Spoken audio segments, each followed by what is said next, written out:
I was able to find data for 2022 of Quebec net migration, and it turns out that the Quebec population actually increased by 150,000 people in 2022, which is about double of what the Quebec population usually increases, which is about 70,000.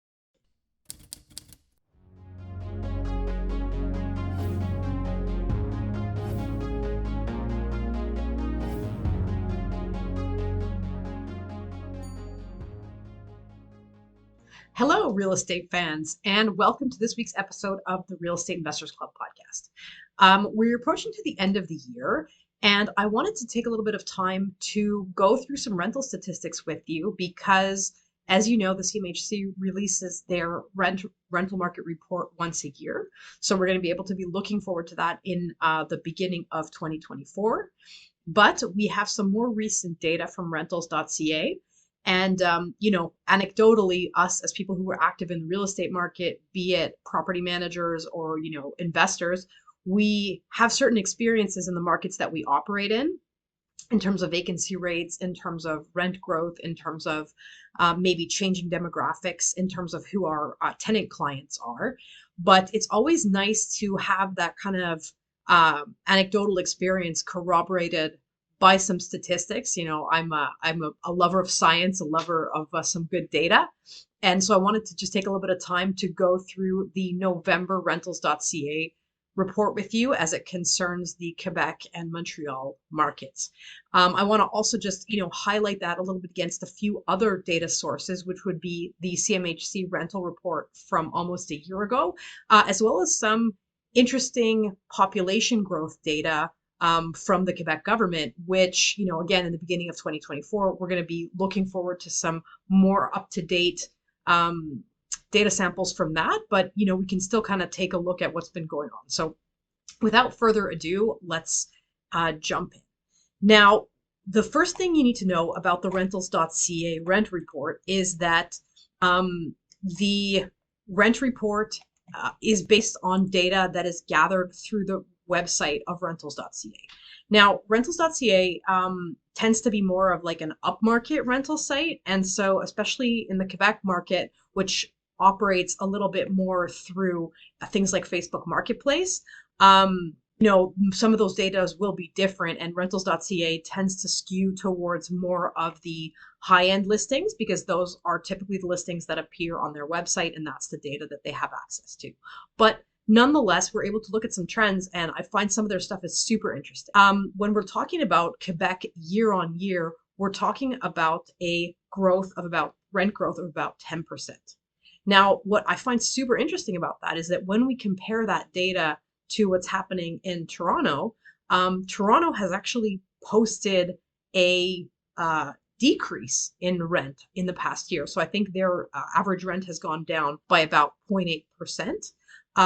BC year on year has shown some growth in the condo market, but those markets are also beginning to decrease. So we have the Vancouver market that actually went down 4% in November, whereas the Montreal market, Quebec market seems to be doing quite well and increasing. Now, one of the things that I've noticed about the way that this data is gathered is that because rentals.ca tends to skew towards more higher end units, obviously the price tags associated with those units are a bit higher, but perhaps their vacancy statistics are not as reliable as the ones that are offered by CMHC. And what we're able to see, although the data is 1 year out of date, is the last CMHC rent report told us that Quebec and Montreal had somewhere around a 2% vacancy rate. Now, that vacancy rate is kind of painting in broad strokes, but if you get into the data a little bit more, you actually discover that Montreal on Island or downtown Montreal has a higher vacancy rate than the suburbs. So we're looking at like extremely tight rental markets in like Laval, South Shore, everything that could be considered Montreal suburbs. And those markets are actually at this point tighter than the Montreal core region.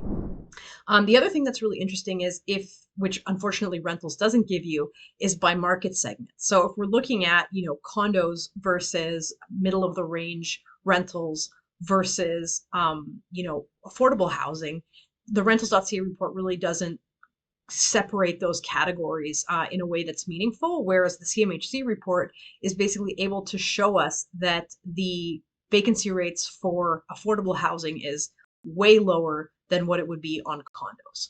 And what the CMHC report is also showing us is that in terms of units that have turned over in Montreal and in Quebec, those are the ones that have the greatest increase. So, I mean, I don't think there's really any huge surprises there. I think, we all know that when units turn over here because of our rent control situation, that's a time when the values tend to adjust upwards. So I think that's interesting.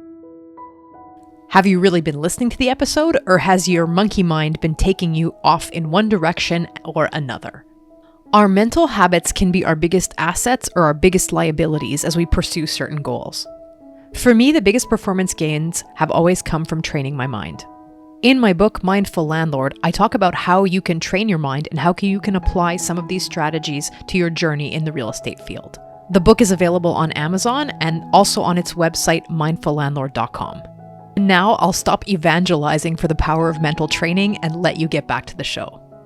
The other thing that I found kind of relevant and noteworthy is that the municipality that has had the second biggest increase in rental amounts in the last month is Côte Saint-Luc. The other thing that I find really interesting is in looking into kind of where some of this pressure comes from, I quickly pulled up some of the population growth statistics, because it seems that the tightness that we're seeing in the Montreal and Quebec rental market, some of it has to do with units turning over, but I have the sense anecdotally that there's a lot of outside pressure, and we're also seeing kind of different tenant populations coming in.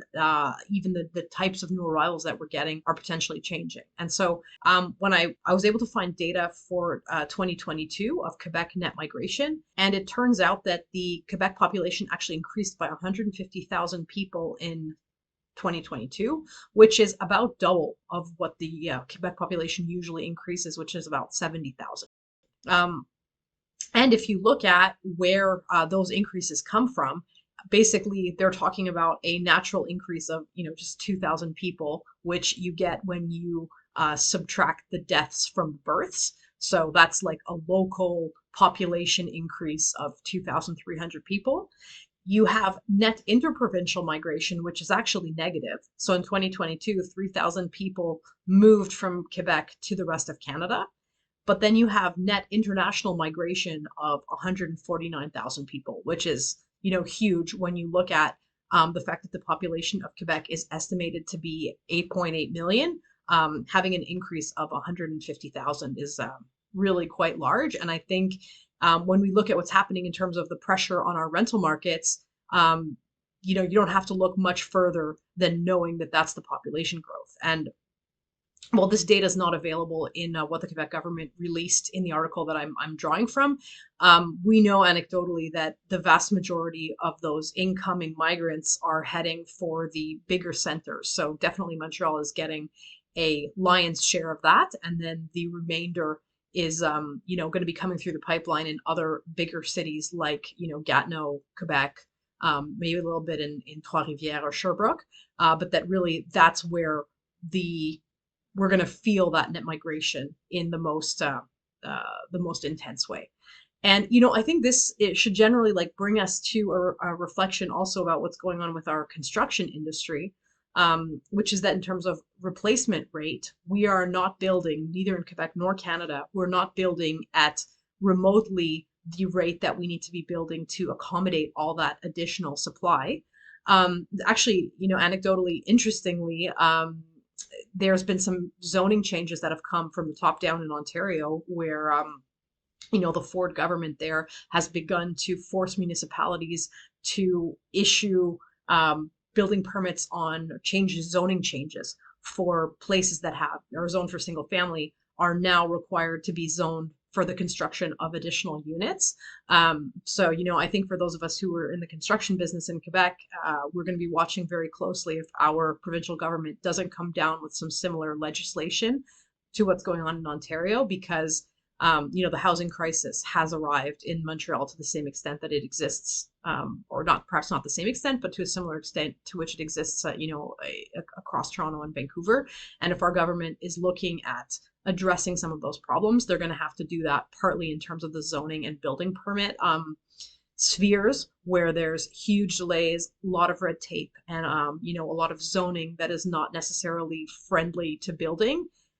Now, the mayor's office of Montreal and perhaps some of the other, larger metropolises in Quebec is not super open or not super proactive about tackling some of those zoning issues. And I think a lot of us in the industry would be very happy to see the provincial government take a little bit more of a front seat in terms of forcing the hand of municipal governments to, issue permits quicker and do something about the zoning regulations that prevent developers from, building more to accommodate some of the pressure that there is on our rental markets. So hopefully this has been some useful information. I know that I am waiting with bated breath for the rent report from the CMHC that's going to come out in early 2024. I'll be sure to do an episode on that when it comes out. I will probably be listening to that report at the same time as I'm busy doing my rent increase calculations, that are going to come down the pipeline sometime in January. I will be sure to also flag that for you guys and, mention when it's time to start bringing out that TAL calculation sheet, and then show you a little bit walk you through how you can, do that calculation and submit the yearly increase letters to your tenants in a way that's efficient and that's going to get you perhaps more acceptances than you would otherwise have. So until then, I'm going to wish you happy holidays, happy rentals. If you have some vacant units, the silver lining, let's say, for us as landlords is that lower vacancy rates make our jobs easier in terms of filling our vacant units and having a good tenant pool from which to pull when we're busy vetting tenants. So good luck with that. If you have found this episode to be of interest, if you have found anything to be of value, please go ahead, like, subscribe, share, pass it on to a friend who you think could benefit from some of this data analysis. And in the show notes for this episode, we'll be sure to drop a link to the CMHC report, to the Quebec net migration report, and also to the rentals.ca website, where you'll be able to find some of this data firsthand that I've referred to in the recording. So until next time, thank you.